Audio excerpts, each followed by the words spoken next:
Sales can seem straightforward.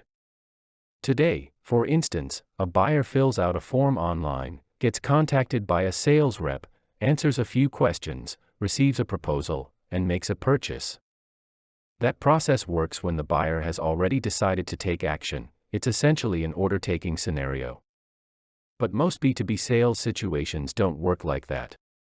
What makes B2B selling complicated isn't coming up with a solution, it's getting the critical information that allows the salesperson to help the buyer make a better decision, both for their business and themselves.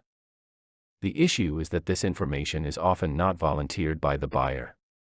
Sometimes it's because they don't know what to share, and other times, they're withholding it intentionally. Whatever the reason, we refer to this as hidden information. If you've got opportunities stalled in your pipeline today, chances are the salesperson hasn't managed to uncover this hidden information.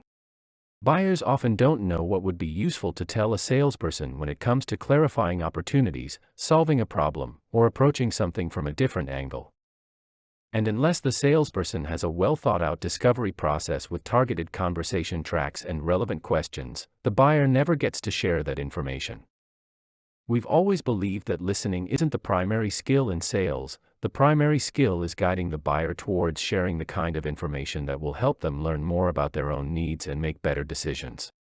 There's also something else that can happen in a sales conversation. Sometimes, the buyer holds back key information that would be valuable to the salesperson because they don't feel the seller has earned the right to hear it. In a sales dialogue, you don't just get information, you earn it. The way you earn it is by demonstrating such a fluent command of your domain that the buyer sees the value in sharing their critical information with you because they know you'll be able to put it to good use. Many buyers withhold information because they're afraid that if they share it, the salesperson will instantly hit them with a solution and a proposal, which kills the value of the dialogue. This is because the sales world can't tell the difference between mere chat and quality dialogue. A professional salesperson knows not to react too quickly. They stay calm and neutral, helping the buyer make sense of their own information. Amateurs, on the other hand, get excited and jump straight to offering solutions, which causes the buyer to close off. If you happen to be a big brand name or the biggest player in the sector, this approach works because the buyer is often going to buy from that company anyway. But if you're not a big name or you're number 3 or 4 in a sector, you have to be much more nimble at earning the right to the hidden information. That's why we've built a hidden information feature into the persona templates in our playbook and practice studio.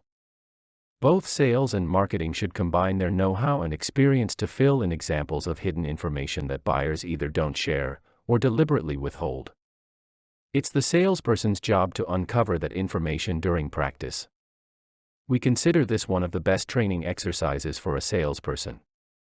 First, it makes them acutely aware that there will always be hidden information they need to earn the right to get access to. Second, it reinforces the value of having well-structured discovery processes and conversation tracks, rather than just asking a random set of questions without purpose.